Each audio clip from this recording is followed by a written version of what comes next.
Penyaluran BPNT bulan September kembali disalurkan oleh Toko Afsoni bagi 435 KPM di Desa Ciomas Rahayu, Kecamatan Ciomas, Kabupaten Bogor.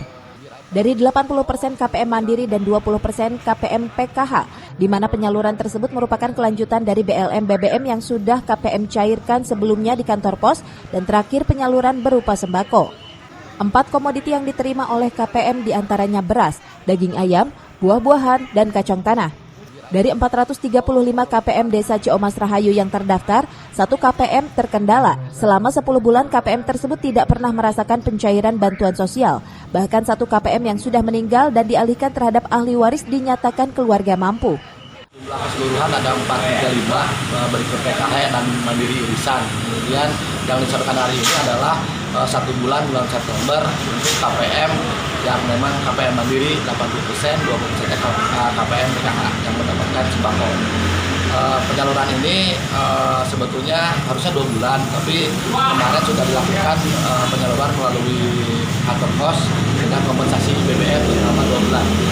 Jadi BBM 1 bulan 150.000 kali 2, kemudian 200.000-nya bansos.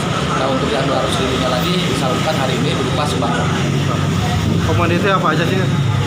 Untuk komoditi kebetulan kita tetap pakai pedoman ya yang sudah ditetapkan BMPT, yaitu 4 komoditi.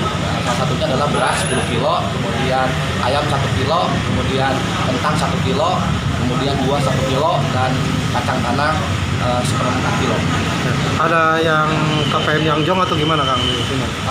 Di Ciomas Rahayu hasil identifikasi agen dengan Kesra Desa ada memang 2 kendala. Yang pertama adalah ada KPM yang sudah 10 bulan belum bisa mengakses bantuan, tapi tetap memegang kartu KKS. Kemudian ada juga yang memang si penerima manfaat ini sudah meninggal dunia, diteruskan ke anaknya, sementara anaknya sendiri secara kasat mata masih dinilai mampu. Itu menjadi catatan-catatan kami selaku pelaksana untuk dipertimbangkan di dinas terkait. Penyaluran BPNT bagi 435 KPM selama 1 hari ini KPM digilir dalam proses pengambilan. Hal ini terlihat tidak terjadinya penumpukan KPM di Toko Afsoni. Dari Ciomas, Kabupaten Bogor, Iman Abdurrahman melaporkan.